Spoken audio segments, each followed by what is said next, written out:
Bonjour, bienvenue sur la chaîne Le Fruit de la Vigne. Alors aujourd'hui on va parler d'un ouvrage, celui de Laurent Glosy. Les témoins de Jéhovah, les missionnaires de Satan. Alors je ne connais pas trop Laurent Glosy, j'ai pu regarder un petit peu. Ah, il m'avait même envoyé une petite carte. C'est gentil, je le remercie.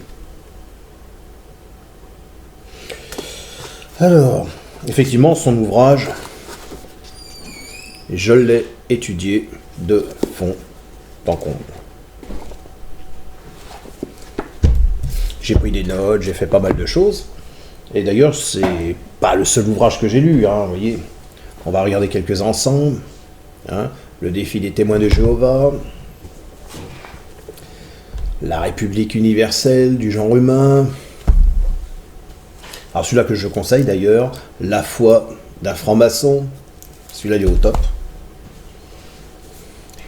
La franc-maçonnerie et la Révolution française. D'ailleurs effectivement, non je l'ai peut-être pas là. Non je l'ai pas mis là, c'est pas grave.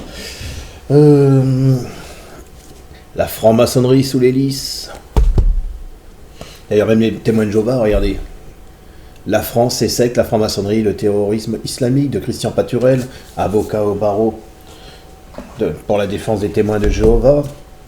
Donc c'est quand même bizarre parce que des témoins de Jéhovah qui seraient moitié franc-maçons combattraient la franc-maçonnerie. En fait, c'est un petit peu comme Jésus avait dit, qui va dire, est-ce que le diable va se diviser lui-même?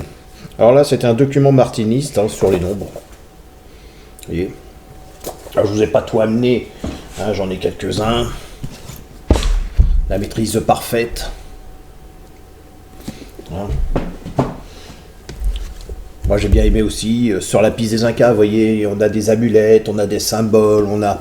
Oh là là là là, le mystère de la cathédrale hein, de Chartres, avec 3 cathédrales qui en font son mystère, mais bon, c'est pas aujourd'hui qu'on va en parler. Donc voilà. Alors, dans ce monde, oui, où le monde de fer qui nous entoure présentement, où l'égoïsme, l'appétit des biens matériels, la quête effrénée de la jouissance, masque le vide de l'esprit et du cœur et corrompt la conscience des individus et des peuples. Une société est née. Partout il y a des sociétés qui naissent, et en même temps que cette société est apparue le droit, qui n'est en vérité qu'un équilibre entre le droit, en tout cas entre les droits et les devoirs. Nous le retrouvons dans toute organisation structurée, entre autres celle de l'organisation des témoins de Jéhovah. Au plan social, elle tend à définir et instaurer une morale universelle, valable pour tous les hommes au-delà des frontières et des époques. Et ça se passe dans toute organisation. D'ailleurs, aujourd'hui, s'il y a 30 ans, vous m'aviez dit, en tout cas quand je disais aux gens, il y a un ordre mondial, la théorie du complot. Aujourd'hui, on comprend qu'il y a un ordre mondial. Je l'ai déjà démontré dans mes vidéos. Mais chacun veut tirer la couverture vers lui. Donc même si nous pouvons enchaîner le corps, nous ne pouvons asservir l'imagination. Les amulettes, symboles et autres, symboles de l'arbre de vie, symboles de l'arbre de la connaissance du bien et du mal, la croix, symbole du poteau, des symboles, il y en a. Mais on ne peut être initié. On s'initie soi-même. Et ça, je l'ai appris dans l'organisation, qui fonctionne en parallèle, comme aussi la franc-maçonnerie. Eux vont lire ce qu'on appelle une... c'est pas une table, une planche.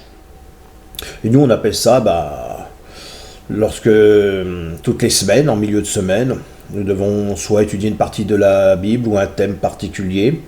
Le but n'est pas que l'organisation nous initie, mais c'est nous qui nous initions, à ce que l'on va apprendre.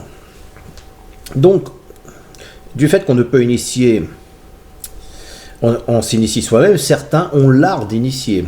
Le présent livre de Laurent Glosy a un double sens, nous le savons, chaque interprète a son niveau de compréhension. Seul l'auteur connaît exactement le contenu véritable de ce qu'il rapporte dans son livre. Quand un écrivain se sent inspiré pour raconter une histoire, d'où lui viennent ses idées? Attention, toute histoire contient un fond de vérité. Je ne remets pas en question l'ouvrage de Laurent Glouzy. Si ce n'est que, par exemple, si je prends, allez, quelque chose qui, moi, m'a... Voilà. Ici. Charles Roussel, fondateur des Témoins de Jéhovah, ce véritable obsédé sexuel. Ah, il a dû le connaître personnellement. Laurent, tu as dû connaître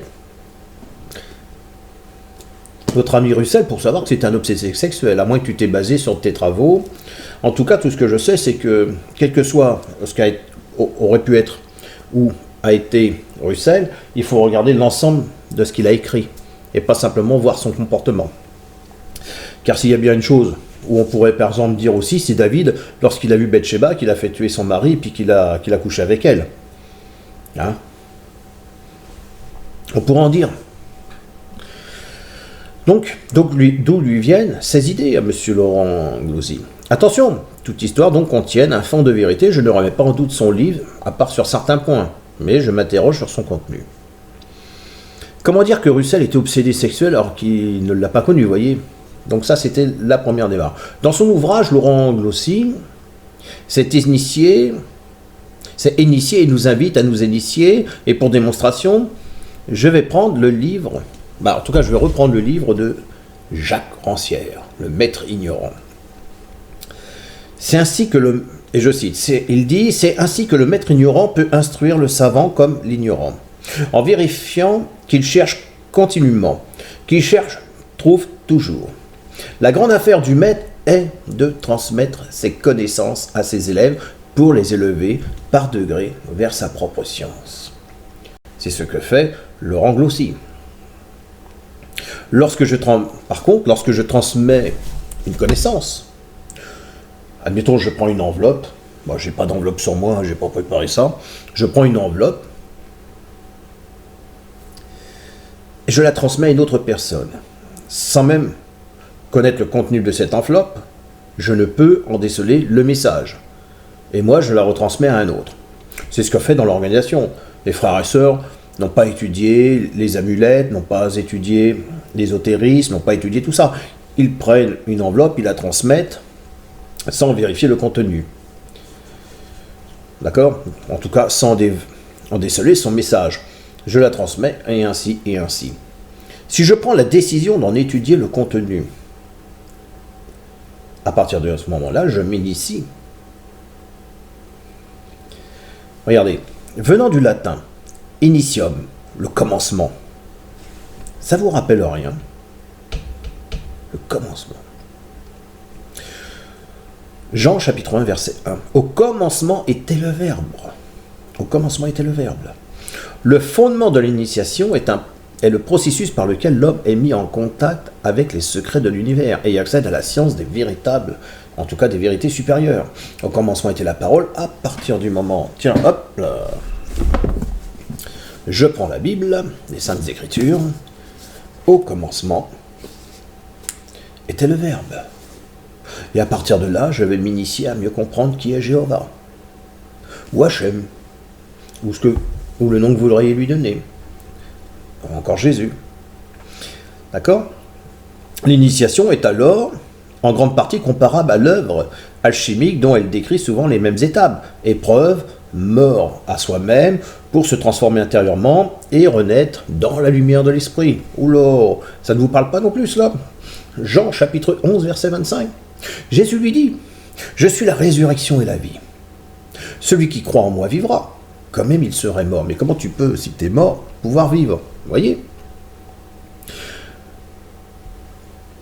J'ai deux livres là. L'encyclopédie des symboles et le livre des superstitions. Vous voyez? Dans l'encyclopédie des symboles, astrologie, cabale, mythe, nombre, alchimie, divinité et croyances, héros et légendes. Dans le livre d'Héloïse Mazzani, c'est les mythes, croyances et légendes.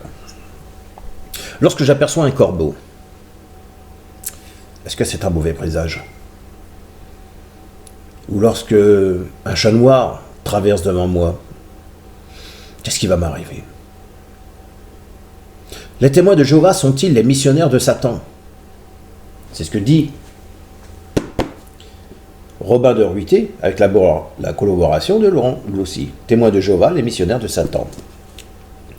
Donc je réponds, les témoins de Jéhovah sont-ils les missionnaires de Satan? Bien que le titre soit ronflant, non, les témoins de Jéhovah ne sont pas les missionnaires de Satan.